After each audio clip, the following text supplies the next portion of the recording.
오늘 나누신 하나님의 말씀은 민수기 말씀이고요. 27장 1절에서 11절까지 말씀 보도록 하겠습니다. 찾으셨죠? 예, 한 절씩 교독합시다. 요셉의 아들 므낫세 종족들에게 므낫세의 현손 마길의 증손 길르앗의 손자 헤벨의 아들 슬로브앗의 딸들이 찾아왔으니 그의 딸들의 이름은 말라와 노아와 호글라와 밀가와 디르사라. 그들이 회막문에서 모세와 제사장 엘르아살과 지휘관들과 온 회중 앞에 서서 이르되 우리 아버지가 광야에서 죽었으나 여호와를 거슬러 모인 고라의 무리에 들지 아니하고 자기 죄로 죽었고 아들이 없나이다. 어찌하여 아들이 없다고 우리 아버지의 이름이 그의 종족 중에서 삭제되리이까. 우리 아버지의 형제 중에서 우리에게 기업을 주소서 하매 모세가 그 사연을 여호와께 아뢰니라. 여호와께서 모세에게 말씀하여 이르시되 슬로브와 딸들의 말이 옳으니 너는 반드시 그들의 아버지의 형제 중에서 그들에게 기업을 주어 받게 하되 그들의 아버지의 기업을 그들에게 돌릴지니라. 너는 이스라엘 자손에게 말하여 이르기를 사람이 죽고 아들이 없으면 그의 기업을 그의 딸에게 돌릴 것이요 딸도 없으면 그의 기업을 그의 형제에게 줄 것이요 형제도 없으면 그의 기업을 그의 아버지의 형제에게 줄 것이요 다 같이요. 그의 아버지의 형제도 없으면 그의 기업을 가장 가까운 친족에게 주어 받게 할지니라 하고 나 여호와가 너 모세에게 명령한 대로 이스라엘 자손에게 판결의 규례가 되게 할지니라. 아멘. 예, 우리 3월 한 달 동안 민수기를 쭉 살펴보았는데 여러분 민수기라고 하는 것은 히브리 언어로는 광야에서라고 하는 뜻으로 말씀드렸고 한자로는 백성의 수를 세다 이렇게 말씀을 드렸습니다. 그래서 민수기는 두 가지 축이 있는데 이제 1차 백성을 계수한 수와 또 2차 계수한 수가 1장에 기록되어 있고 그 다음에 민수기 26장에 기록되어 있어요. 그래서 이 백성의 수를 왜 계수했는가 이게 이제 중요한 테마이죠. 그래서 먼저 민수기 1장을 보시게 되면은 첫 번째 이제 하나님께서 명령하신 백성의 수를 계수하라는 명령이 나오는데 이 부분을 제가 읽어 드릴게요. 이스라엘 자손이 애굽 땅에서 나온 후 둘째 해 둘째 달 첫째 날에 여호와께서 시내 광야 회막에서 모세에게 말씀하여 이르시되 말씀하셨죠. 2절 말씀 보니까 너희는 이스라엘 자손의 모든 회중 각 무슨 수입니까? 남자의 수를 그들의 종족과 조상의 가문에 따라 그 명수대로 계수할지니 3절을 보면은 이스라엘 중 20세 이상으로 싸움에 나갈 만한 모든 자를 너와 아론은 그 진영별로 계수해라 했습니다. 그러니까 사실 여기에 이제 싸움에 나갈 만한 자라고 하는 표현이 있는데 군대도 뭐 남자라고 해서 다 나가는 게 아니죠. 뭐 몸이 힘들거나 아프니까 병이 있으면 나갈 수가 없습니다. 그리고 우리나라 같은 경우에는 뭐 홀로 된 어머니를 모시고 있는 사람들 같은 경우에 좀 군대에서도 제해주는 뭐 이런 방식이 있고 근데 여기 그 하나님께서 이제 계수하라라고 하는 단어 여러분 잊어버리시면 안 될 것은 화면을 보시면 이게 이제 로시라고 하는 단어인데 나소 로시 이렇게 쓰게 되는데요. 이 나소라고 하는 히브리 단어는 카운팅의 개념이 아니다라고 하는 것입니다. 이거는 lift up이라고 하는 영어 단어로서 머리를 들어 올리다. 그러니까 백성들 중에 선별해라 이런 뜻이거든요. 싸움에 나갈 만한 자를 선별해라. 그러니까 영적 전투에 임할 자를 선별해라 이런 거고 십자가를 지고 주를 따를 자들을 선별해서 선봉에 설 자들을 계수해라 이런 뜻이잖아요. 여러분 우리가 한 3년 주기로 이제 임직식을 하게 되는데 이 임직식을 앞두고 뭐 여러 가지 뭐 의견들이 있고 하지만은 여러분 사모하셨으면 좋겠어요. 사실 이 임직은 하나님이 선별하는 과정이다.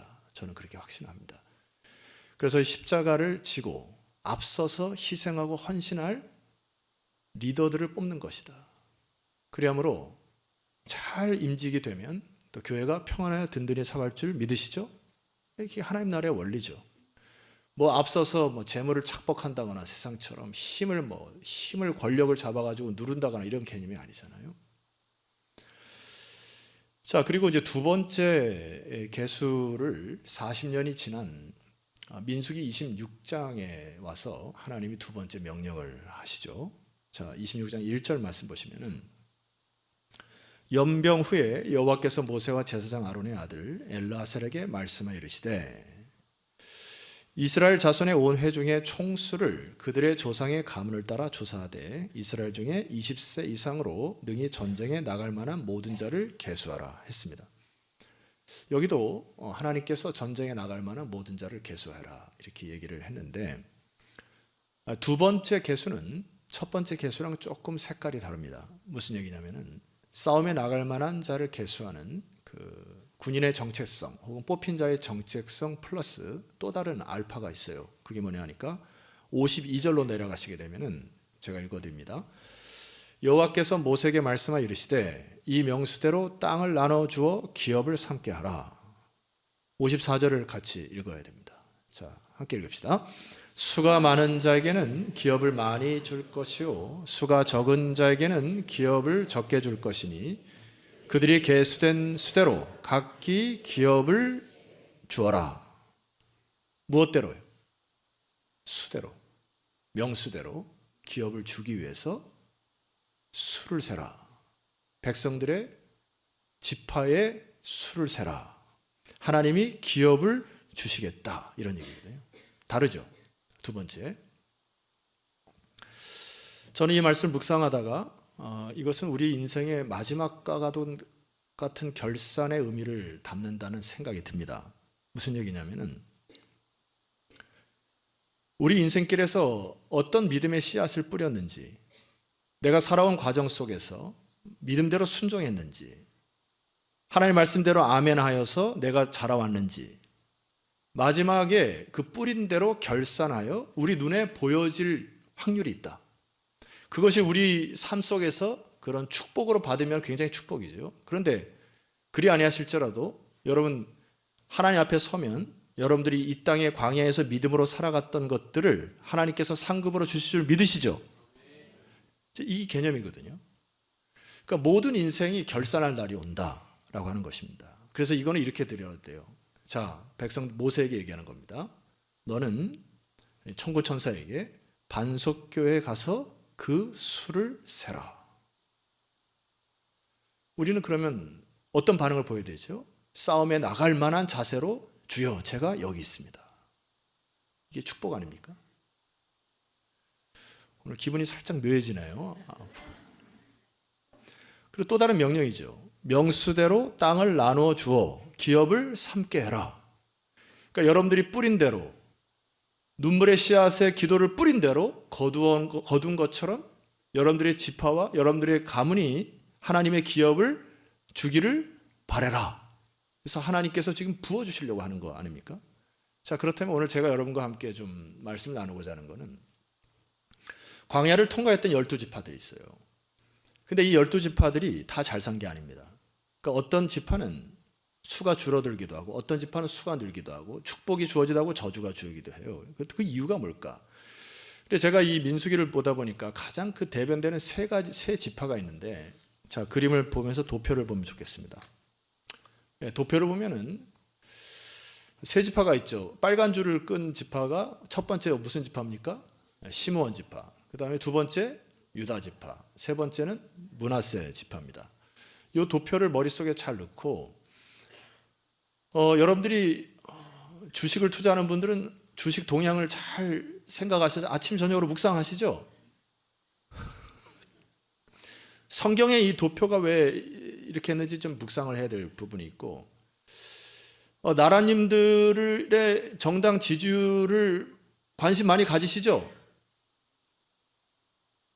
네, 가지셔야 됩니다. 가지셔야 돼. 그게 관심이고. 근데 우리가 더 관심 가져야 될 것은 왜 여기에 시므온 지파가 수가 줄어들었는가? 이 부분을 한번 보도록 하겠습니다. 얼마나 줄어들었냐면은 화면을 보시면 이 시므온 지파가 1차 조사 때는 59,300명이 개수가 되었습니다. 그런데 37,100명이 줄어들어서 마지막 2차 조사할 때는 22,200명밖에 남지가 않아요. 그러니까 몇 퍼센트가 감소하냐면 63%가 감소를 합니다. 이유가 있겠죠. 많은 이유가 성경에 기록되어 있지만 오늘 민수기를 통해서 우리가 기록한 역사를 보게 되면은 민수기 26장 1절을 보시게 되면은 첫 번째 단어가 뭐가 시작됩니까? 저 보지 마시고 한번 성경을 보시죠. 여기 화면도 없어요. 연병 후에 이렇게 시작이 되거든요. 여러분, 연병이라고 하는 거 제가 지난주에 말씀드렸죠. 무슨 사건이죠? 바알보올 사건. 발람의 꾀를 따라 모압 족속이 마지막 가나안 땅에 진군할 때 모압 족속이 발람의 꾀로 꼬실레이션, 유혹을 해가지고 백성들을 넘어지게 해서 주도적으로 그 일을 주도했던 지파가 시므온 지파입니다. 그 중에 그 시므온 지파 중에 족장 한 사람이 있습니다. 그 족장이 시므리라고 하는 족장인데, 이 시므리라고 하는 족장은 모압 여인을 이스라엘 캠프 텐트에까지도 들여서 거기서 음행을 저지른 사건 때문에, 여러분 아시죠? 비느하스가 창을 던져서 죽인 사건까지. 그래서 연병이 그쳐서 24,000명이 죽었다라 하나님이 정확히 기록하시죠. 이 마지막 사건의 이 시므온 지파를 통해서 우리가 알 수 있는 것은, 제가 볼 때는 여러분 광야의 삶을 살면서 곳곳에서 이 시므온 지파가 주동적으로 원망하고 불평하고 리더십들을 대적했던 그런 지파가 시므온 지파입니다. 안타깝습니다. 광야 40년을 통과했는데 자손들에게 물려줄 것들이 별로 남아있지 않고 하나님 보시기에도 안타까운 무서운 결론을 갖고 있는 것이 시므온 지파입니다. 결과적으로 왜 그렇게 될까요? 하나님 되심을 인정하지 않은 결과인 것이라 생각이 됩니다. 자, 그렇다면 두 번째, 반대로 므낫세 지파의 표를 한번 봤으면 좋겠습니다. 므낫세 지파는 1차 조사 때 32,200명으로 시작합니다. 이때 당시에는 1차 조사 때는 인구조사로 최하위예요. 므낫세가 가장 낮은 지파의 수를 갖고 있습니다. 그런데 광야를 통과하고 나서 25,000명이 증가를 해서 참 동일하게 63%가 증가를 합니다. 아까는 63%가 감소를 하고 므낫세는 63%가 증가를 하여 10위에서 기업의 수를 받을 6위까지 치고 올라가는데 상승해 있죠. 도대체 므낫세 지파는 어떤 이유로 이 므낫세 지파의 수가 늘어나고 기업을 받는 축복의 지파가 됐을까? 민수기에 근거해서 한 구절만 여러분께 말씀드리겠습니다. 민수기 20장 1절 말씀 보니까 제가 빨리 읽습니다. 요셉의 아들 므낫세 종족들에게 므낫세 현손 마길의 증손 길르앗의 손자 헤벨의 아들 슬로봇의 딸들이 찾아왔으니 그 딸들의 이름은 말라와 노아와 호글라와 밀가와 디르사라. 잠깐 숨 쉬고 다시 해야 되겠습니다. 제가 왜 빨리 읽은 줄 아세요? 굳이 왜 현손 증손에 있는 할아버지 이름을 다 기록했냐 말이에요. 그냥 슬로봇의 딸들 이러면 안 됩니까? 여기에 말씀에 힌트가 있어요. 대대로 믿음을 계승하는 할아버지, 아버지 세대가 그 믿음을 지켜서 여기까지 왔다. 그래서 성경을 기록하는 거예요. 요셉의 아들 므낫세 종족들에게 므낫세 현손, 마길의 증손, 길르앗의 손자, 헤벨의 아들 슬로봇이라는 믿음의 족속들이 버젓이 버티고 있었던 그들의 딸들이 찾아왔느니라. 감동이죠. 제가 어렸을 때 우리 아버지가 너는 김해김씨, 학성공파, 몇 대손 기억하는데 얘기 안 하겠습니다. 또 족보 따져가지고 뭐 내 조카네 뭐 이럴까봐. 그때부터 저는 뭐 우리 족보를 잊어버렸어요. 그리고 우리 어머니 때부터 시작해서 신앙의 계보를 이어간다고는 확신합니다. 그래서 제가 여러 번 말씀드렸죠. 믿음의 계보를 다시 이어가는 것이 축복이라고요. 그래서 우리 가문의 이름을 뜨인돌이라고 하고 싶어요. 뜨인돌. 제가 용석 말씀드렸죠. 쓸 용자의 돌석자다. 제 이름이. 그래서 뜨인돌 지파다. 그래서 저는 이 믿음의 계보를 우리 자손들에게 이어줄 결단의 마음으로 서 있는 것입니다. 목회자로.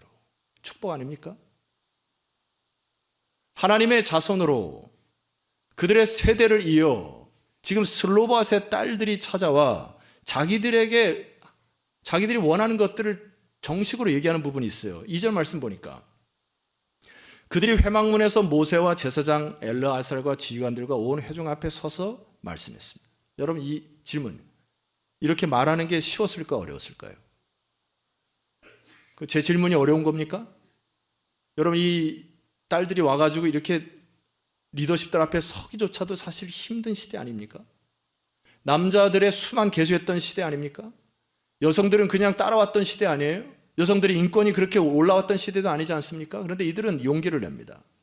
그리고 자기들이 하나님 앞에서 가져야 할 그런 마음 자세로 정확히 말씀을 드리고 움직이기 시작해요. 저는 3년 전에도 이 슬로바 딸들 때문에 제가 감동을 받았지만 3년 후에 지금도 혼자 아까 박수 쳤어요.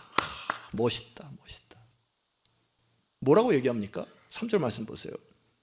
우리 아버지가 광야에서 죽었으나 여호와를 거슬러 모인 고라의 무리에 들리지 아니한 충신이었습니다. 기억하십니까? 이렇게 얘기잖아요. 4절입니다. 어찌하여 아들이 없다고 우리 아버지의 이름이 그의 종족 중에서 삭제되어야 합니까? 우리 아버지의 형제 중에서 우리에게 무엇을 달라고요? 기업을 달라고요. 이 여인들은 단순히 원망하고 불평해서 자기들의 얘기를 막 씹은 게 아니에요. 하나님 나라의 원리 그리고 기업을 바라보면서 그러면 이때가 우리가 행동해야 될 때가 아니냐 하고 기업을 달라고 그의 열망, 하나님에 대한 기업의 열망을 가지고 이들을 찾아오게 됩니다. 그럼 참 감동적이고 이 여인들의 이 움직임이 너무나 아름답고, 여러분 하나님의 나라는요 말로만 되는 게 아닙니다. 주례를 하다 보면 참 말이 많은 사람들이 있어요. 뭐 이래라 저래라 어떻게 해라. 본인은 움직이질 않아. 늘 뒤에서 이래라 저래라 뭐 분석하고 판단하고. 우리가 그렇게 말만 하면요 우리나라 월드컵에서 우승합니다. 축구를 같이 보면 얼마나 코칭을 잘하는지, 남자들 특별히 집에서 저를 비롯하여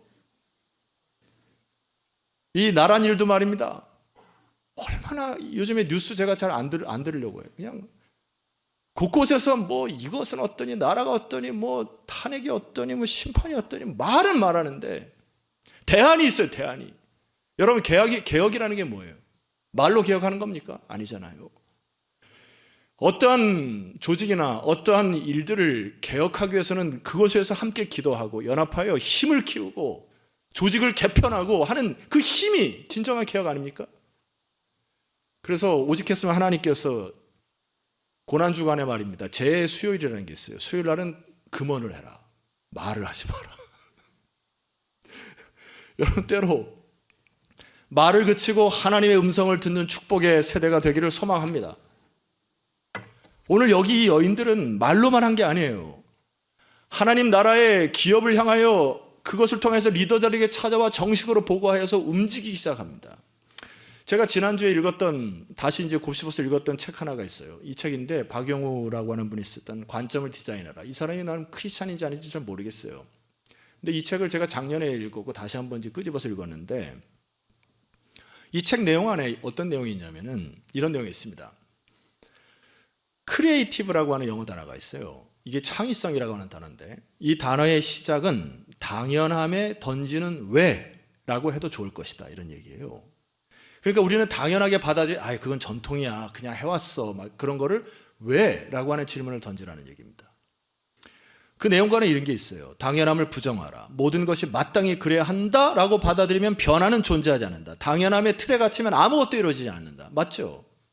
그래서 그분이 주식회사 우한 형제들의 본사에 자기의 어떤 그 철학을 적어놓은 글 하나를 제가 그림으로 갖고 왔습니다. 여러분이 한번 읽어봤으면 좋겠어요. 자, 시작.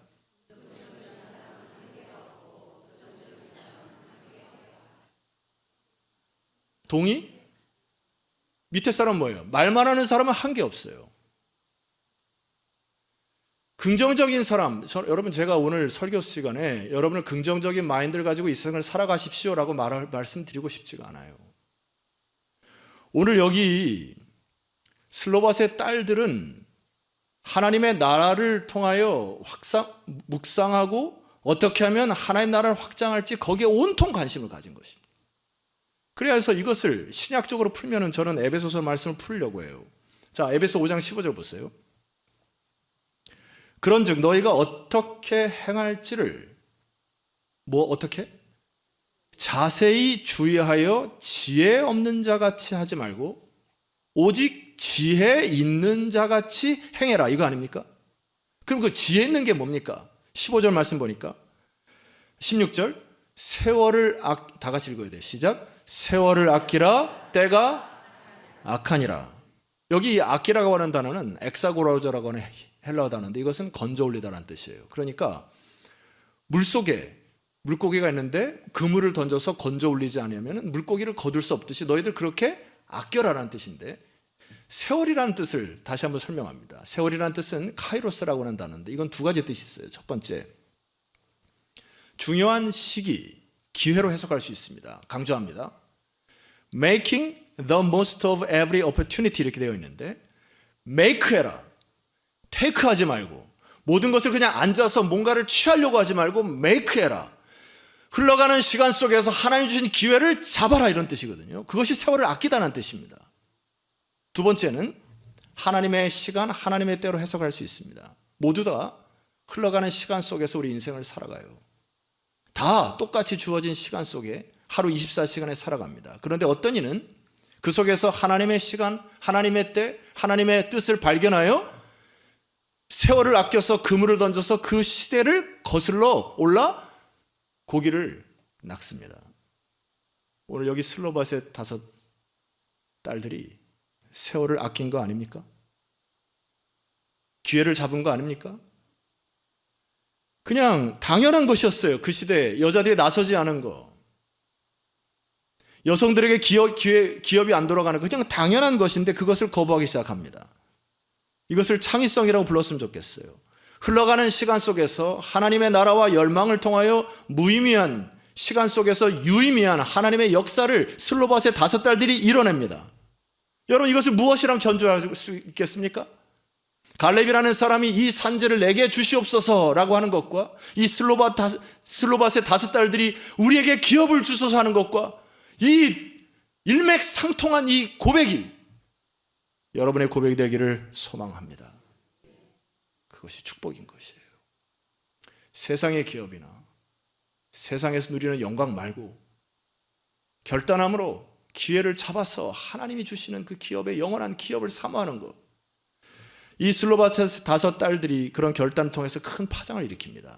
첫 번째 파장이에요. 8절 말씀 보니까, 너는 이스라엘 자손에게 말하 이르기를 사람이 죽고 아들이 없으면 그의 기업을 그의 딸들에게 돌릴 것이요. 새로운 장이 열립니다. 9절입니다. 딸도 없으면 그의 기업을 그의 형제에게 줄 것이요, 형제도 없으면 그의 기업을 그의 아버지에게 형제에게 줄 것이요, 그의 아버지의 형제도 없으면 그의 기업을 가장 가까운 친족에게 주어 받게 할지니라 하고, 나 여호와가 너 모세에게 명령한 대로 다 같이 있습니다. 이스라엘 자손에게 판결의 규례가 되게 할지니라. 뭐가 되었다고요? 판결의 규례가 되었다. 하나님의 법으로 선포하여 두들겼습니다. 내가 두들겼으니까 법이 되게 해라. 새로운 길과 새로운 지평이 넓어지고 믿음의 세대가 이어지는 므낫세 지파의 축복의 세대가 되기 시작합니다. 두 번째 파장입니다. 5년 정도 세월이 흘러 여호수아가 땅을 분배할 때 정확히 하나님께서 기억하셔서 모세에게 명령을 하십니다. 여호수아 17장 4절 화면. 그들이 제사장 엘르아살과 눈의 아들 여호수아와 지도자들 앞에 나와서 말하기를 여호와께서 모세에게 명령하사 우리 형제 중에서 우리에게 기업을 주라 하셨다 하며 여호와의 명령을 따라 그들에게 그들의 아버지 형제들 중에서 기업을 주므로, 자 주의하십시오. 5절. 요단 동쪽 길르앗과 바산 외에 므낫세에게 몇 분깃이요? 10분깃이 돌아간 이유가 6절입니다. 므낫세의 여자 자손들이 그의 남자 자손들 중에서 기업을 받은 까닭이기 때문에 10분깃이 므낫세 지파에 돌아왔고, 길르앗 땅은 덤으로 므낫세의 남은 자손들에게 속하였다. 슬로바 딸들의 결단이 거룩한 파장을 일으키고 10분깃을 받는 하나님 나라의 기업을 이어받는 축복의 대열에 섭니다. 성도 여러분, 부러워하셔야 합니다. 그리고 도전하십시오. 자꾸 세상의 유혹과 정에 끌려 살면 안 됩니다. 세상에서 주는 영화와 영광에 마음 뺏기지 마십시오. 세상의 수치에 노란하지 말라는 말씀입니다. 결과적으로 하나님의 심판대 앞에 설 때 여러분이 믿음으로 도전한 것과 눈물 뿌려 기도했던 것들만 받아 누릴 것이에요. 그것이 우리의 영원한 기업이 되셔야 되는 거 아닙니까? 마지막입니다. 우리 나이팅게일이라는 여러분 간호사들의 어머니로 알려진 이분이 쓴 중요한 문장 하나가 있어요. 이 부분 함께 읽어보도록 하겠습니다. 자, 시작. 아는이란 하나님의 말씀과 주님 제가 여기 있나이다 라는 우리의 반응으로 그 두 마디의 짤막한 말 속에 들어있다고 했습니다. 제가 글을 읽다가 이걸 발견하고서 한참이나 묵상을 했습니다. 주님께서 여러분들에게도 이 카이로스의 시간을 허락하실 때가 많아요. 보라 내니라. 하나님의 임재와 하나님의 영광을 보여줄 때가 많습니다. 근데 그거를 여러분의 개인적인 생각이나 여린 생각으로 자꾸 단정하여 잡다한 생각으로, 잡다한 방법으로 인생을 경영하는 순간 하나님의 카이로스를, 기회를 잡기가 어렵습니다. 우리의 반응이 뭐라고요? 주님, 내가 여기 있나이다. 주님, 이것은 이것이고 저것은 저것이고 저것은 저것이고 이것은 이것이고 자꾸 여러분의 생각으로 만들지 마시라고요. 하나님께서 가라 하면 예스 하고 갈 때 하나님의 나라의 영원한 기업의 지평이 열릴 줄 믿습니다. 도전하셔야죠. 남은 인생 이 슬로밧의 5 딸들의 결단과 믿음의 순종, 움직임, 이 창의적인 역사들이 저와 여러분의 우리 교회 안에 가득하기를 주의 이름으로 축원합니다. 자리에서 일어나십시다. 우리 옆지처에게 함께 고백합시다. 세월을 아낍시다. 한 번 더 세월을 아낍시다. 자, 에베소서 5장 17절에서 21절 제가 선포합니다. 여러분 중간중간 은혜가 되시거나 감동이 되신 분은 아멘으로 화답하시면서 따라오시면 되겠습니다. 그러므로 어리석은 자가 되지 말고 오직 주의 뜻이 무엇인가 이해하라. 술 취하지 말라. 이는 방탕한 것이니 오직 성령으로 충만함을 받으라. 성령 충만이 필요하다. 시와 찬송과 신령한 노래들로 서로 화답해라. 세상의 유행과 가사나 세상의 노래에 흥청망청 인생을 낭비하지 마라. 너희의 마음으로 주께 노래하며 찬송하며 범사의 우리 주 예수 그리스도의 이름으로 항상 아버지 하나님께 감사하라. 마지막, 그리스도를 경외함으로 이것을 선포합니다. 시작. 그리스도를 경외함으로 피차 복종하라. 찬송 드리십시다. 여러분 가슴에 잠깐 손을 얹으십시다. 우리의 인생 다가도록 주님의 영원하신 기업이 여러분의 인생의 목적 아닙니까? 우리가 이렇게 하나님께 기도했으면 좋겠습니다. 주님 말씀하시면 내가 나아가겠습니다. 주님의 뜻이 아니면 내가 멈춰 서겠습니다. 여러분에게 부어진 축복 놓치지 마십시오. 하나님 세월을 아끼는 지혜를 통하여 나의 인생 다가도록 나의 자녀 손들에게 믿음의 유산을 이어주는 믿음의 세대가 되게 하옵소서. 나라와 민족을 위해서 기도할 때도 하나님 나라와 민족의 곳곳에 하나님 이 므낫세 지파와 같은 하나님의 백성들이 일어서게 하여 주셔서 정의와 공의가 살아 숨쉬는 나라로 다시 일어서게 해달라고 우리 시간 합심하여 기도하는 시간을 갖도록 하겠습니다. 기도하겠습니다.